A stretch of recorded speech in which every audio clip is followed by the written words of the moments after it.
Assalamualaikum warahmatullahi wabarakatuh. Halo semua teman-teman, bagaimana kabarnya? Semoga kita semua dalam keadaan yang sehat dan baik ya.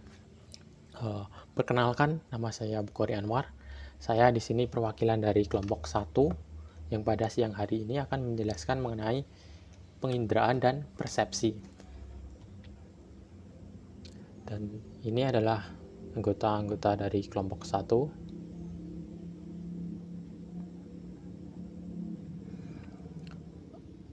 Yang pertama, pengertian penginderaan atau sensasi dan persepsi. Perilaku manusia diawali dengan adanya penginderaan atau sensasi. Penginderaan atau sensasi adalah proses masuknya stimulus ke dalam alat indera manusia. Setelah proses stimulus masuk ke dalam alat indera manusia, maka otak akan menerjemahkan stimulus tersebut. Kemampuan otak dalam menerjemahkan stimulus tersebut dengan persepsi. Persepsi sendiri merupakan proses untuk menerjemahkan atau menginterpretasikan stimulus yang masuk dalam alat indera.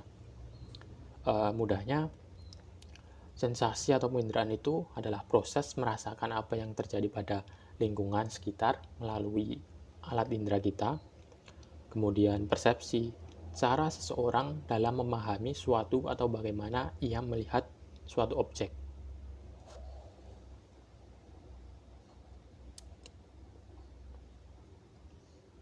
Nah, pada akhirnya ada banyak stimulus yang ada di sekitar manusia. Namun, tidak semua stimulus tersebut berhasil untuk diindera. Suatu stimulus akan berhasil untuk diindera karena memiliki syarat-syarat berikut. Yang pertama, ukuran stimulus yang cukup besar untuk diindera. Kedua, alat indera kita yang sehat. Ketiga, adanya perhatian manusia untuk mengamati stimulus di sekitarnya.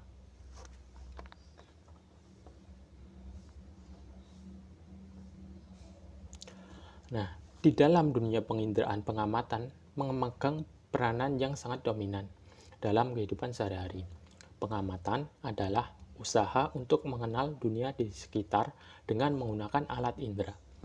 Dalam kehidupan sehari-hari, meskipun stimulus yang diindera atau yang diamati sama, namun bisa menimbulkan interpretasi hasil atau persepsi yang berbeda-beda apabila dilihat dari sudut pandang pengamatan. Contohnya, misal Joni di malam hari jalan, dia melihat bayangan atau benda berwarna putih. Dia langsung kabur karena dia mengira atau mempersepsikan itu sebagai semisal kuntilanak. Nah, kemudian Joni, dia juga lewat, tapi dia biasa saja karena dia mempersepsikan apa yang dia lihat itu hanya sebagai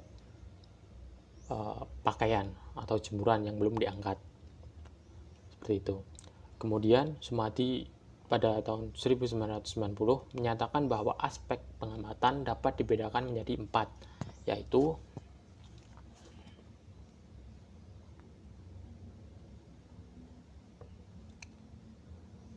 pengaturan menurut sudut pandang ruang. Menurut sudut pandang ini, arah suatu ruangan akan berpengaruh pada hasil pengamatan. Misalnya dari atas atau dari bawah, kemudian dari samping kanan atau samping kiri, lalu dari jauh dan dekatnya pengamatan. Nah, ini juga bisa dicontohkan dari contoh kasus yang sebelumnya tadi, misal si Joni yang menganggap apa yang dilihat benda atau bayangan putih itu tersebut ada kuntilanak, mungkin karena dia dalam pengamatannya dia dari jauh. Kemudian Joni yang dari dekat, dia bisa melihat secara langsung bahwa ini adalah cuma pakaian yang dijemur aja, seperti itu.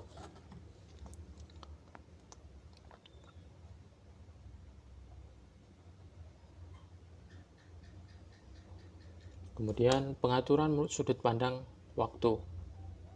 Menurut sudut pandang ini, kapan suatu stimulus diamati akan mempengaruhi hasil pengamatan.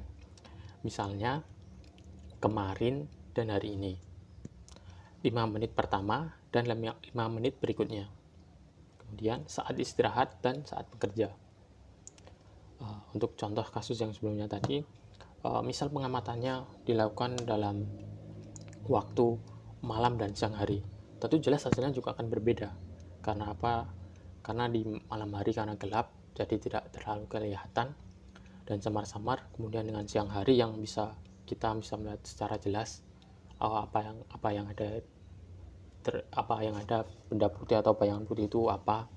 Kita bisa melihatnya dengan jelas di siang hari.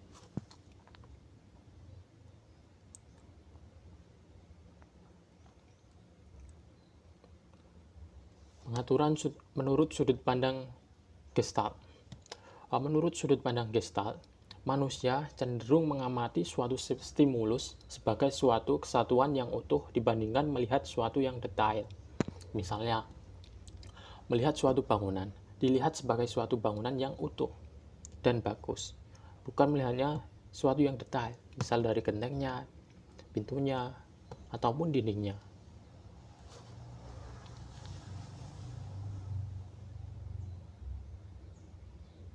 Pengaturan menurut sudut pandang arti. Pengaturan menurut sudut pandang ini, stimulus yang diamati dilukiskan berdasarkan arti bagi kita. Misal, jika dilihat dari bangunan fisik, bangunan rumah dan tempat ibadah memiliki bangunan fisik yang sama, tapi memiliki arti yang berbeda.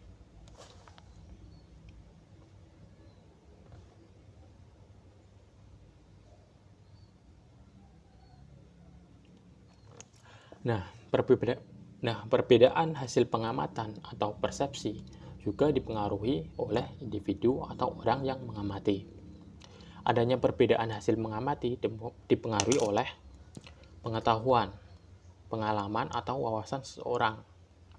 Nah, dilihat dari contoh kasus yang pertama awal, misal Johnny menganggap itu sebuah penampakan karena mungkin dia pernah mengalami atau melihat langsung penampakan sebelumnya. Kemudian yang kedua, kebutuhan seseorang, kesenangan atau hobi seseorang. Ketiga, kebiasaan atau kehidupan sehari-hari.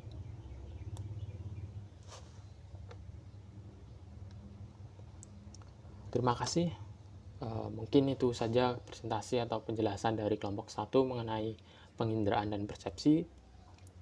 Jika mungkin masih ada yang kurang jelas atau ada pertanyaan, bisa ditanyakan melalui WhatsApp grup.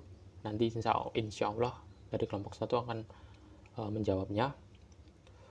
Dan kurang lebihnya mohon maaf. Terima kasih. Sekian dari saya. Wassalamualaikum warahmatullahi wabarakatuh.